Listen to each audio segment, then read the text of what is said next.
Welcome to the Catholics for Israel podcast. I'm your host, Dr. Andre Villeneuve, and today we have a distinguished guest in Dexter Van Zile. We were just talking before we recorded about last time when we met, so good to see you, my friend, Dexter. It's good to see you. I think we met exactly or close to exactly 10 years ago at the SBL AAR conference, Society of Biblical Literature conference in Boston. Does that sound about right to you? Yeah. And the American Academy of Religion. We Right. both saw Linda Sarsour there, if I remember correctly. That's right. We had some interesting adventures there just shortly after we met. And I don't think we've run into each other since then, since 10 years ago. Is that right? No. But I've been following your work online, and I know that you're one of the courageous voices who dares to go against the stream, especially regarding this topic that we're going to talk about today. So first, a little bit of a more formal introduction. Dexter Van Zile is the managing editor of Focus on Western Islamism, a project of the Middle East Forum that documents and analyzes the influence of Islamist movements and ideologies in Western democracies. He has written and spoken extensively about the intersection of religion, politics, and civil society, with a particular focus on how religious ideas shape institutions, public life, and democratic culture.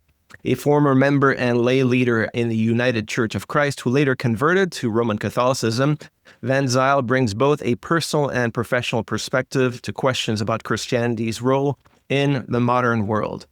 In recent years, his work has focused on the relationship between Western civilization, Christianity, and Islamism. He has conducted field reporting in Europe and the United States and has written extensively on how religious institutions respond or fail to respond to ideological challenges. So once again, Dexter, welcome to the show. Thanks for having me. It's wonderful to be here. All right, so you'd like to talk to us about Islam and the relationship of the Catholic Church to Islam more specifically. So hasn't the Church already worked that out? Does the Church not already have certain principles and guidelines that it has set, especially in Nostra Aetate in the Second Vatican Council? We talk a lot about Nostra Aetate 4, especially in our work here at Catholics for Israel.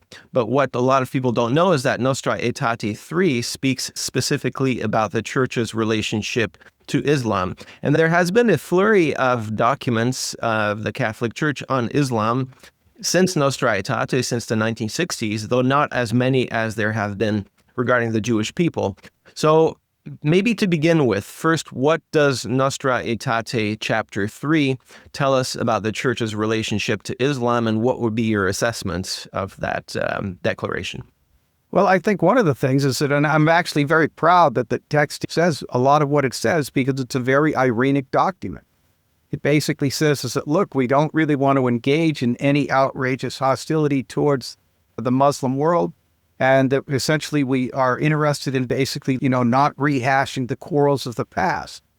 And it also basically starts off by acknowledging that, look, that there are many elements of the Islamic faith that are essentially coincide with the elements of the Catholic faith, and that we should be thankful that they do. Basically, it says is that the Muslims adore the one God living and subsiding in himself, merciful and all-powerful, the creator of heaven and earth, and that it reveres Jesus as a prophet, and they also honor his Virgin Mother, and that they value the moral life and worship of God, especially through prayer, almsgiving, and fasting. And I don't have any problems with that, but there's a part where it says is that since in the course of centuries, not a few quarrels and hostilities have arisen between Christians and Muslims. And this sacred synod urges all to forget the past and work sincerely for mutual understanding. And the problem is that on one hand, I don't want to rehash all of the historical quarrels and argumentation that's taken place between Christianity and Islam. But the problem is that Christianity is an inherently historical religion. And its truth claims they rest on historical events. Like, they were described in the Hebrew scriptures, and also the events that took place in first century Jerusalem. And so his birth, his life, his death, and his resurrection, those are all historical events. And so one of the things that I find a little problematic, it's like, okay, to ask us to forget the past, even in the context that's not associated with Christ's birth, incarnation, life, death, and resurrection. It's like, look, Christians should be able to deal with history for what it is, because our faith is rooted in history, and we are not an ahistorical people. We are historical people. We're rooted in history. Our faith is rooted in history. And when you look at the Second Vatican Council itself, the suppression of the deicide charge, that showed that the Catholic Church was taking the issue of history very seriously. It took its own history. It took the history of Western Europe, or not just Western Europe, but Western civilization itself seriously. And it basically said, look, we need an adjournamentum. And my Latin is terrible. It's almost as bad as my English, Andre, okay? But one of the things that I want to make absolutely clear to people is that the church has been able to confront its history. And so it seems odd for me by saying we're suppressing the deicide charge. And yes, we're going to acknowledge that some Jews were associated with the death of Christ in first century Jerusalem, but that's not supposed to be directed at every Jew throughout the world. And so when I see that notion of that phrase, forget the history or forget the past, I'm like, okay, that's a problem.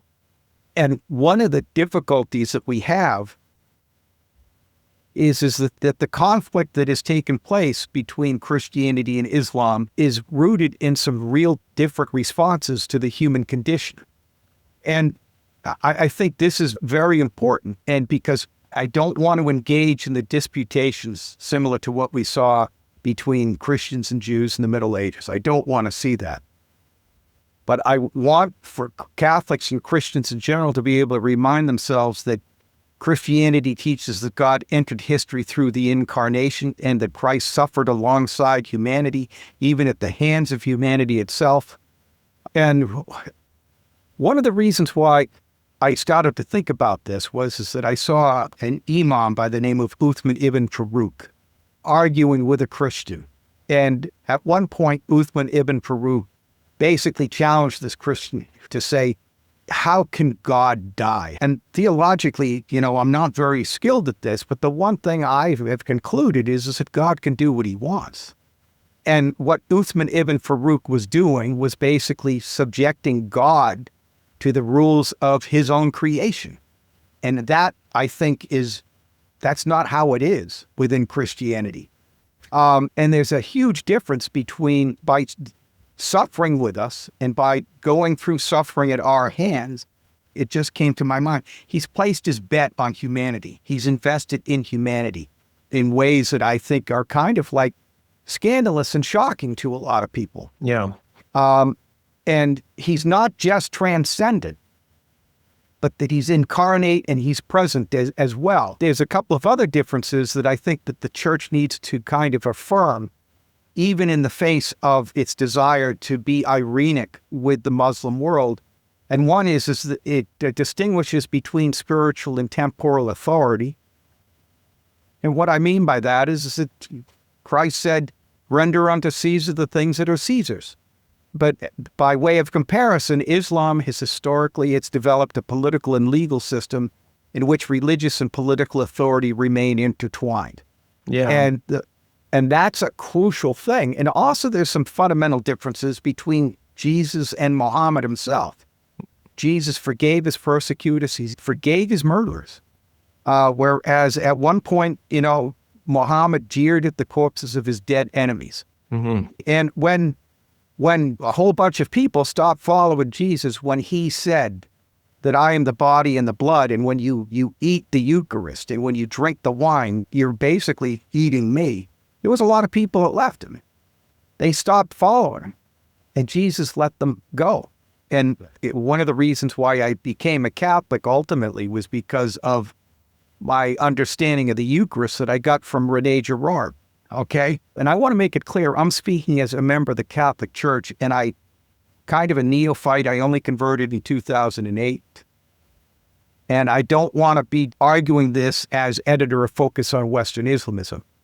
even though it informs my ideas about how I approach this. Yeah. But the thing is that civilizations that have basically manifested themselves out of both of these faiths Right. are two fundamentally different civilizations. And at the end of the day, I have concluded that the Western civilization offers up a better response, and my demands are simple: human survival and humans flourishing. That's what I'm looking for. Okay. Human survival and human flourishing. Okay. That sounds like a reasonable wish.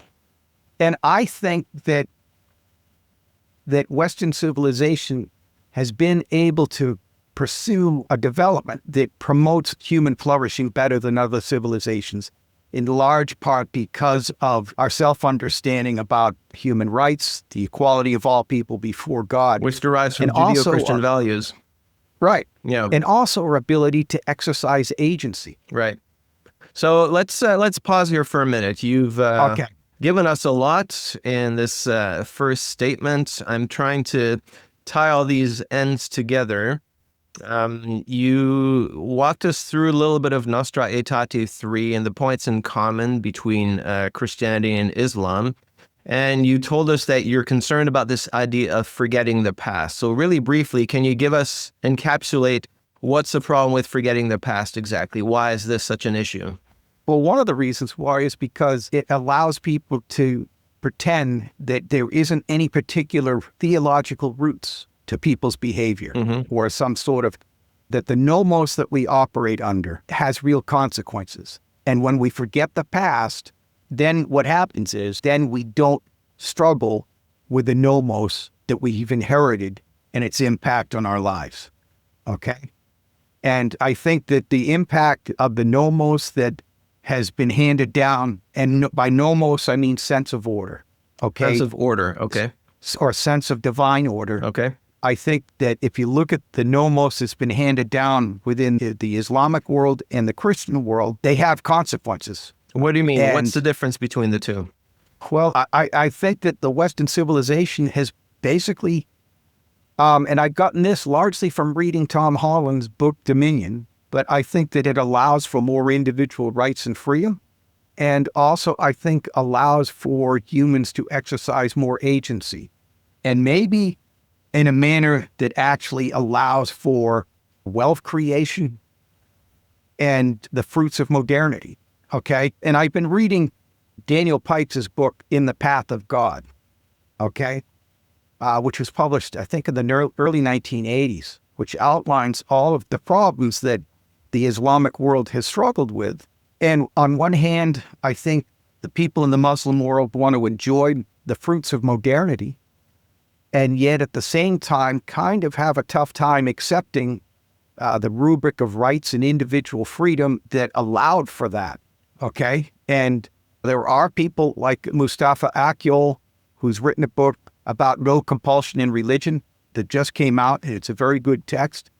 But the problem is that there are enough elements within the Islamic tradition that many Muslims are struggling with. Like what, and for are example? working to reinterpret, like Mustafa Akyol, for example, to basically allow for modernity to enter into the Muslim world. But the problem is, and I want to make it clear, countries like the United Arab Emirates, they have basically embraced modernity.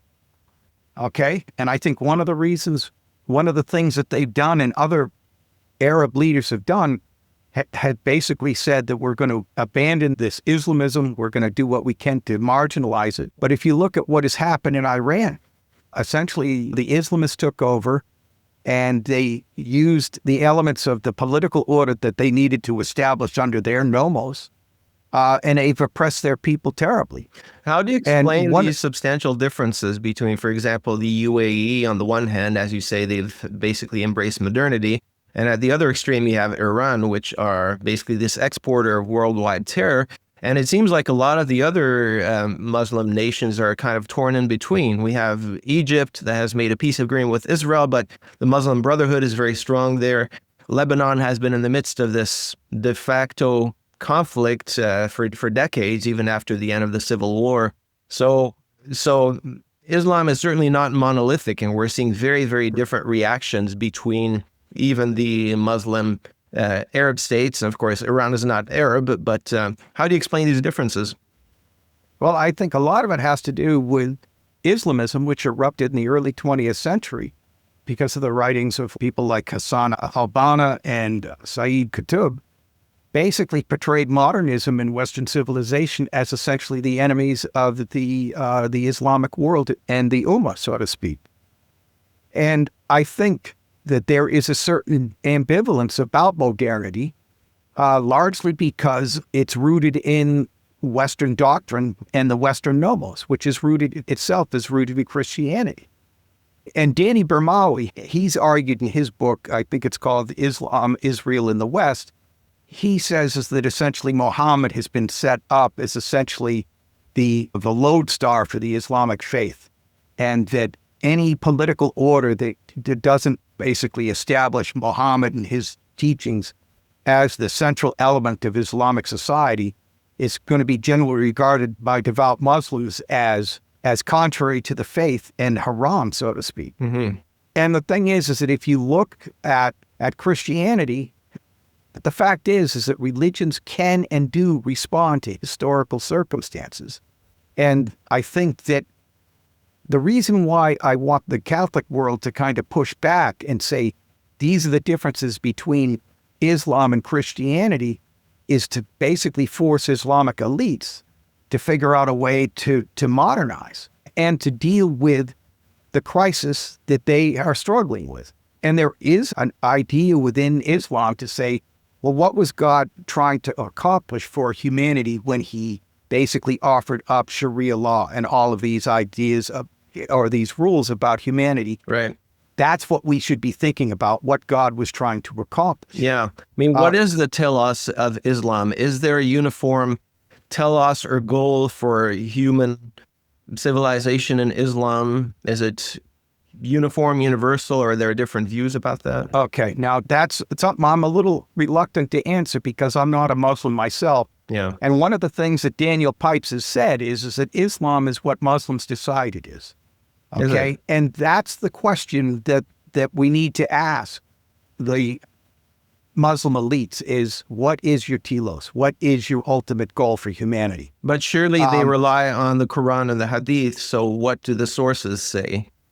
Well, I'm not an expert on these sources. I'm more of an expert on the consequences of what happens when people try to apply these sources. Mm-hmm. But these sources essentially establish a moral order that the Islamists have deployed, used to establish an ideology of Muslim male supremacism.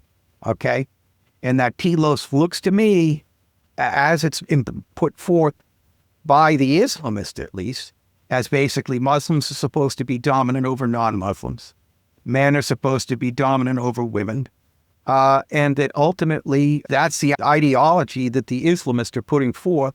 And I think that in some instances, the plain text reading of the Islamic sources can be pretty well used to justify that. Mm-hmm. And one of the things that we've always said at the Middle East Forum is that Islam is a 1,400-year-old religion that has a whole number of methods of being practiced by Muslims throughout the world. And Islamism is an ideology that's basically about a century old that was established in response to the humiliation that Muslims endured as a result of the dominance of the West. And one of the things that Daniel Pipes has said all along is that the radical Islam is this problem and moderate Islam is a solution. And some people say there's no such thing. There's no difference between Islam and Islamism. But they forget to listen to Daniel after he says that. And he says, and the moderate Muslims and the Muslim world in general is going to have to come to grips with its sources. Mm-hmm. That's what it's going to have to do.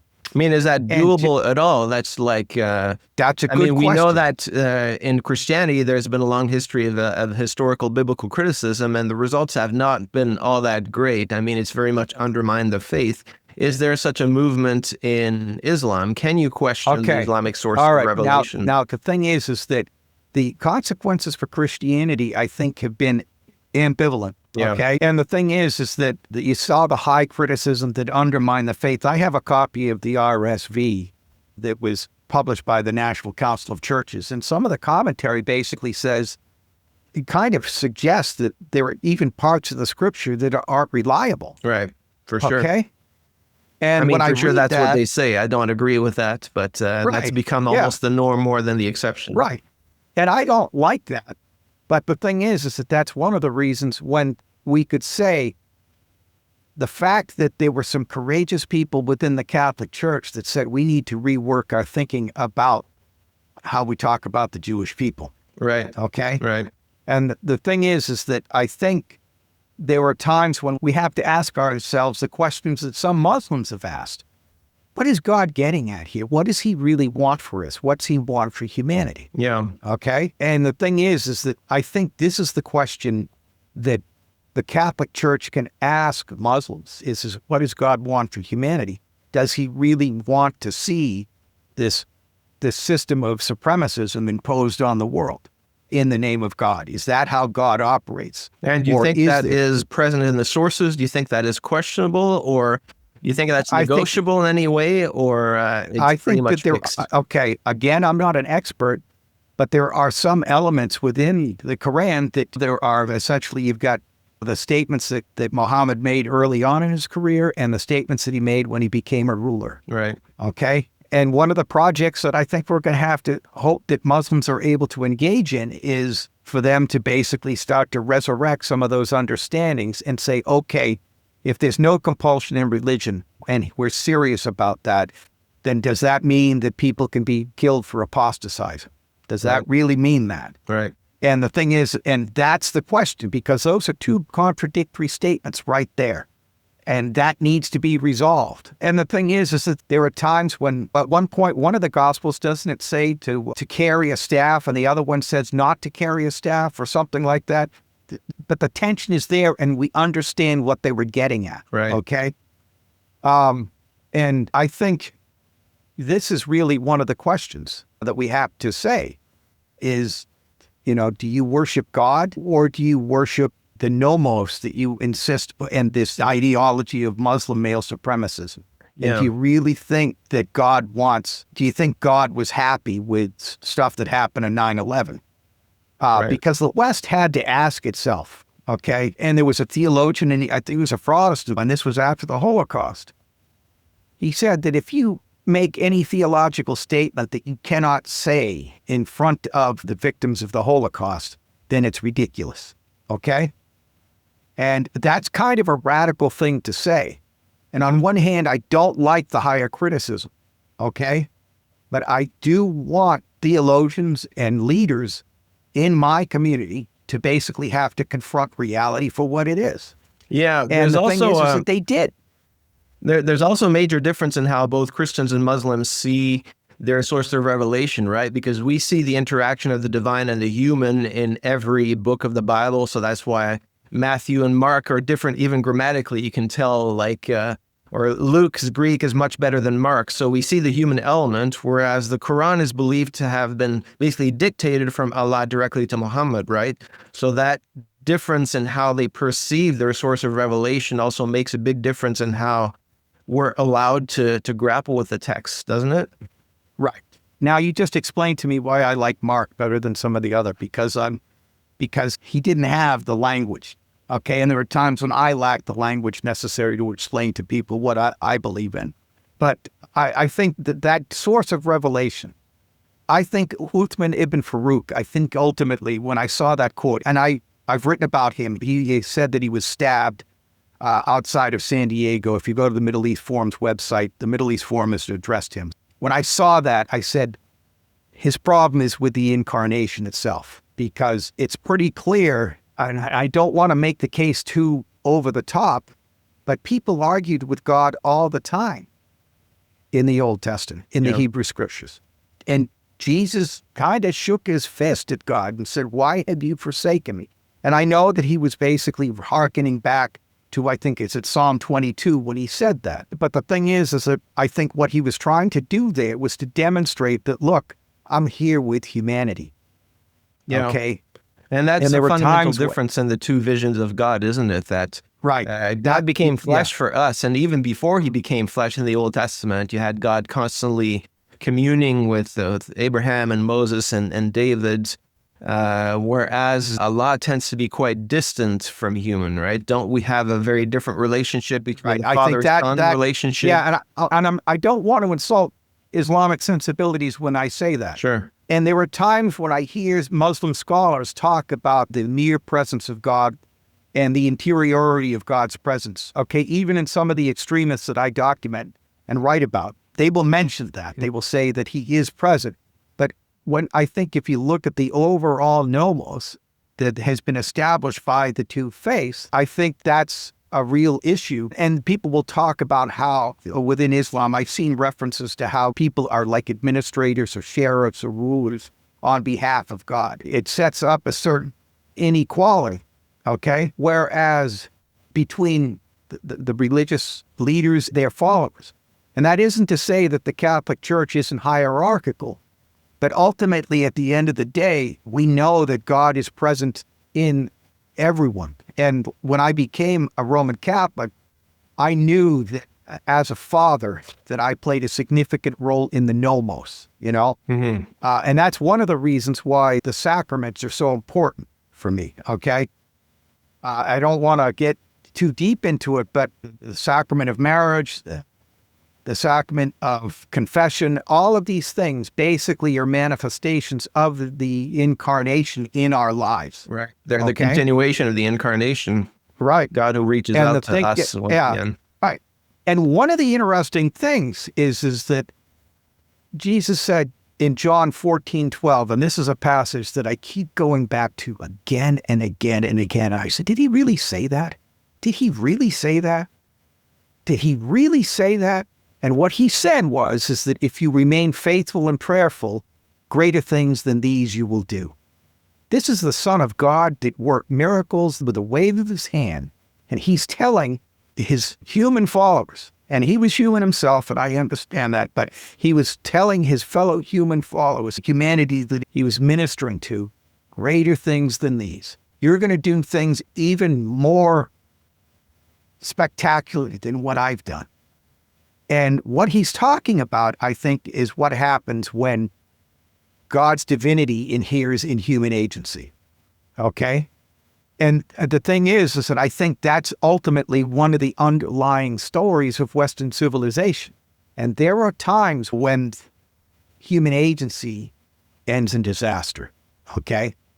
And before he says greater things than these, he says you have to remain connected to God. And I think if you look at the catastrophe that took place in Western civilization between 1914 and 1945, 2 world wars, the Holocaust, and essentially the ascendance of the 2 totalitarian ideologies, communism and fascism, okay, you could see what happens when people do not remain prayerful, right? Okay?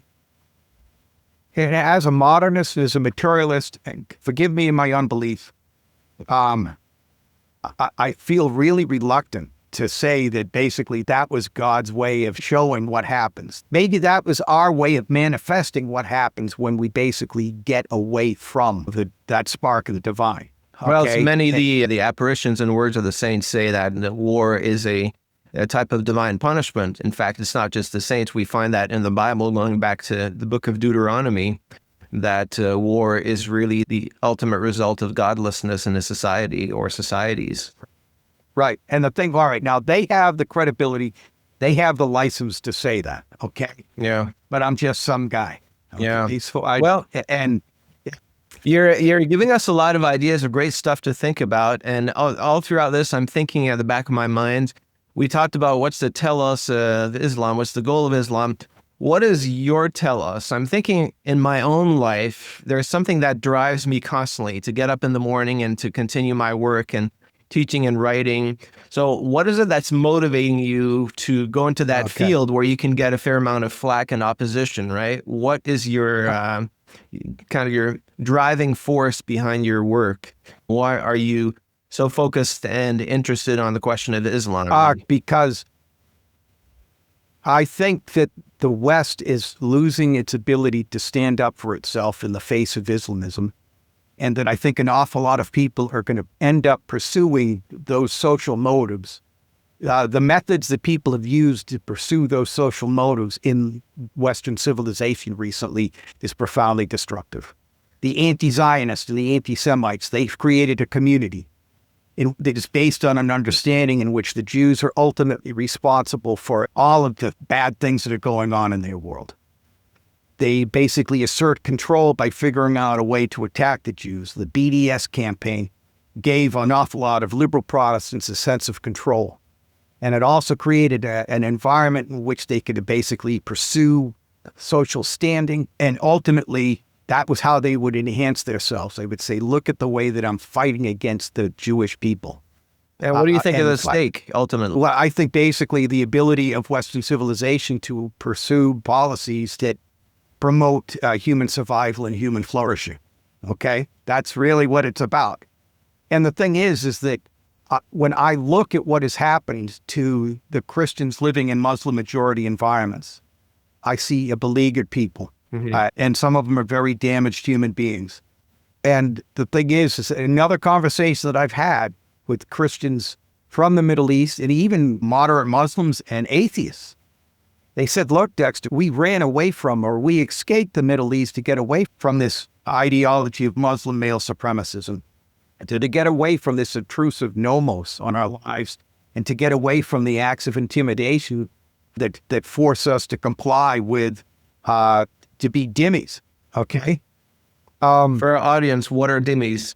Okay, the word dhimmi is derived from the word dhimma, and it's basically an insult to Christian agency and Western agency and human agency, because it's derived from the word dhimma, which historically it's been described as a treaty of protection. But the way Mark Dury, who's an Australian Anglican scholar, has talked about it, it's a treaty of liability. Basically, under Islamic rule, non-Muslims, more specifically Christians and Jews, were able to maintain their ability to, or their privilege to practice their religion only if they allowed themselves to be subjected to the rules of Muslim rulers. And they couldn't ring bells in their church. They couldn't ride horses. They had to ride donkeys. If they were walking down the street and they were confronted with a Muslim, they had to walk to the side of the road. And ultimately what it did was it created a second-class status, and that's even too good a phrase to describe it.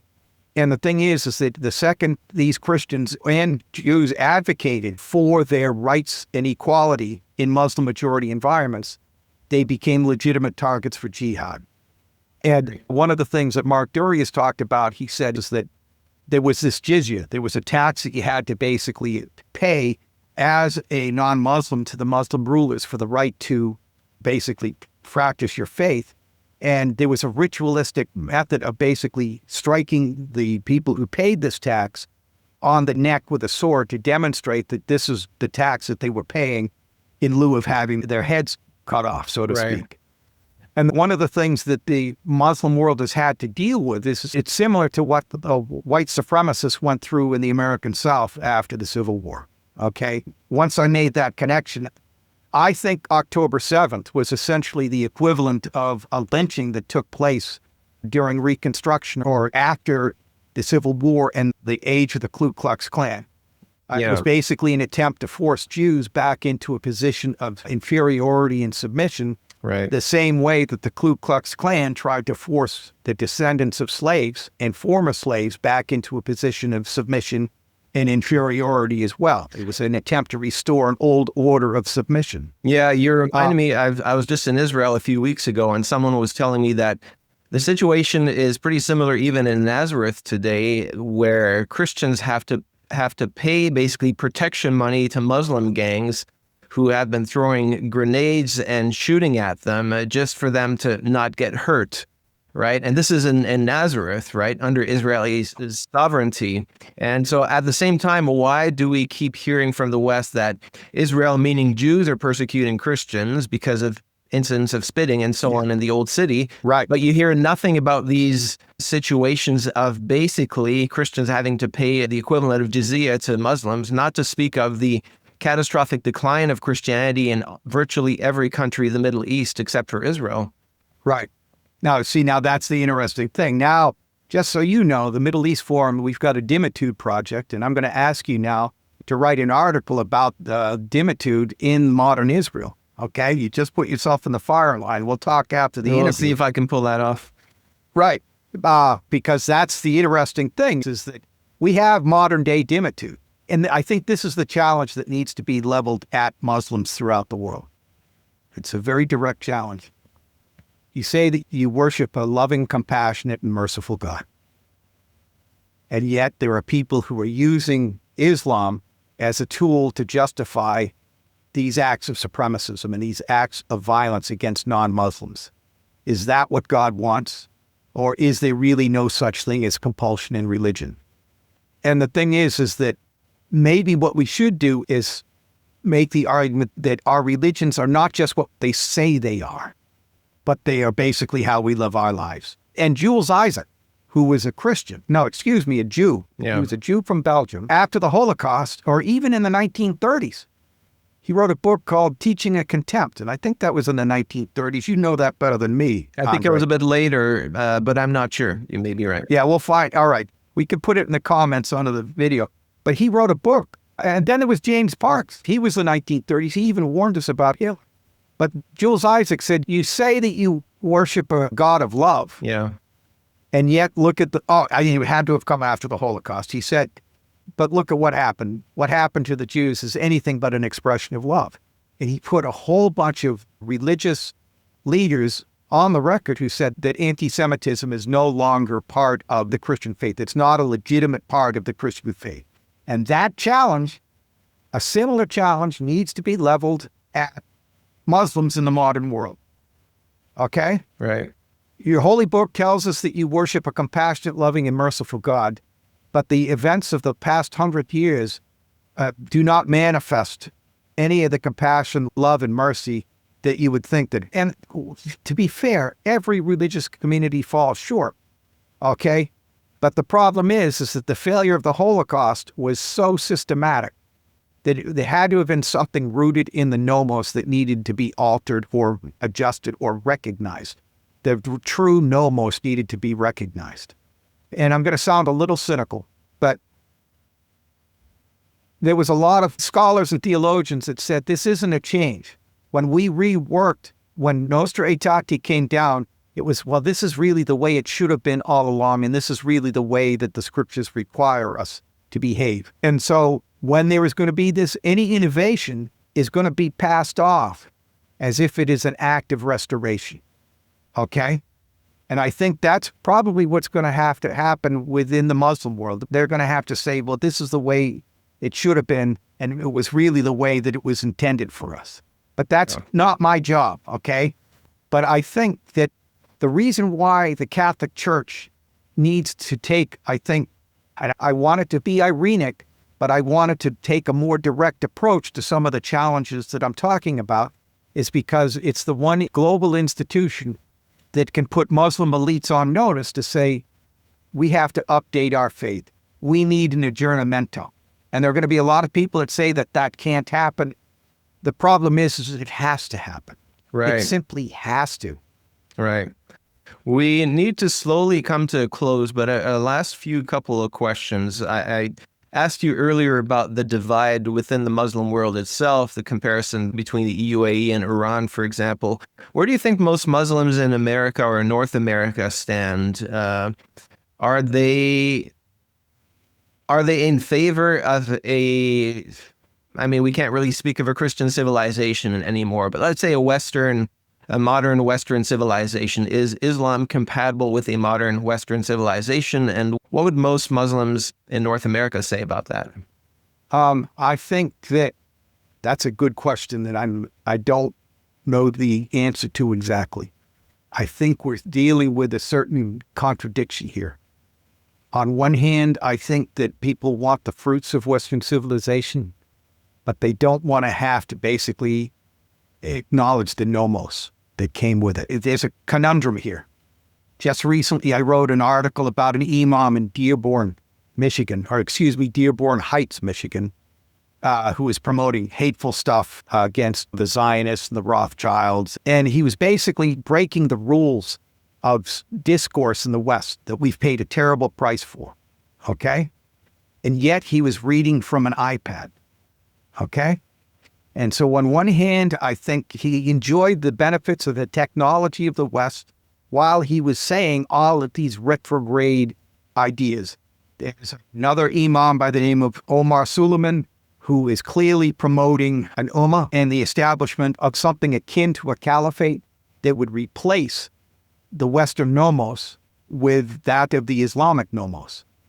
And it would basically pave the way for Muslim male supremacists. Mm-hmm. And I think we don't see a lot of very effective reformers or vocal reformers saying it's time to update how our faith is practiced.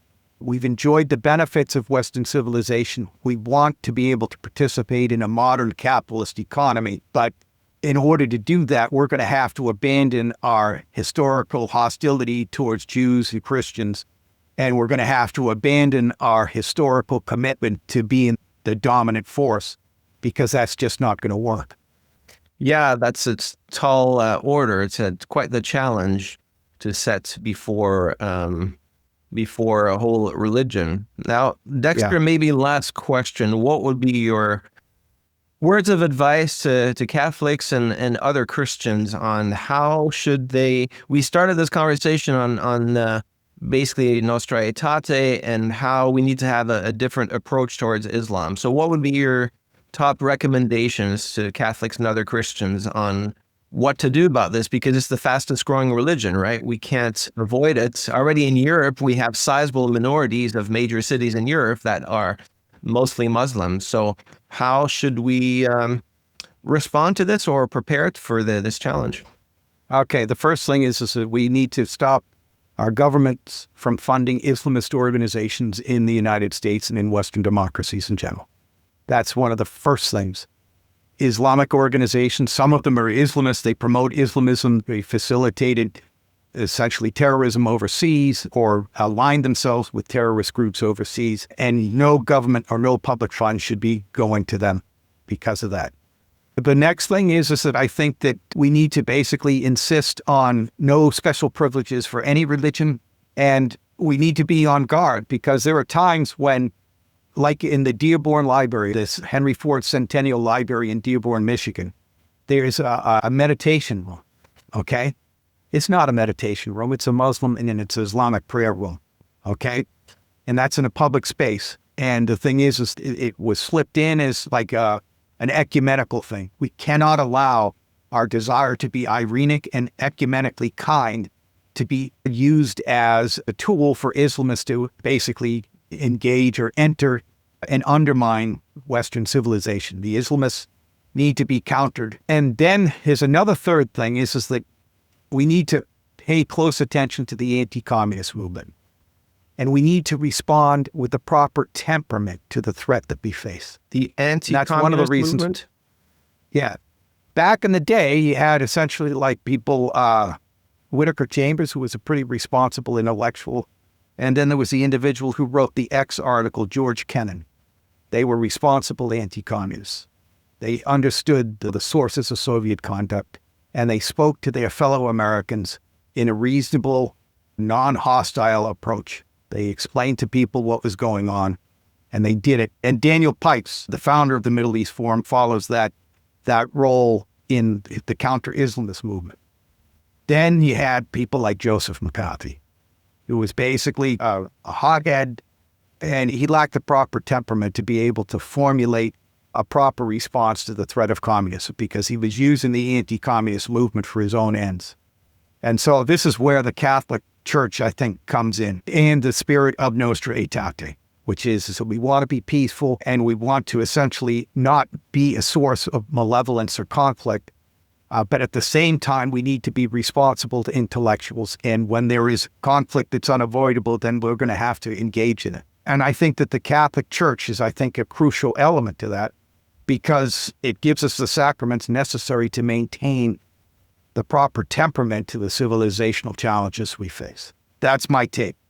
Because I'd like to tell you that I'm not as much of a different person as I should be, but I respond to things differently now, at least 30% differently than I did when I was a mainline Protestant. So I guess that's how it is. I think that's a great place to end, and you ended with the sacraments, and ultimately any kind of activity for us as Catholics, we want to walk more faithfully in our calling to be sons and daughters of God, living faithfully in obedience to Christ, to the obedience of faith, and conforming our lives to the message of the gospel. And when that is really truly centered in our minds and in our hearts, then we are better equipped to respond charitably, but also in truth to other faiths and competing worldviews, because that's really what Right. other religions are. So always with charity, but also in truth. We know that there's no truth without charity, but there's also no true charity without speaking in truth. Dexter Van Zile, thank you very much for being with us Thank you, today. Andre. It's been very enlightening and informative. I wish you all the best with your work, and we'll see you next time. All right. Thank you so much. It's been a wonderful conversation.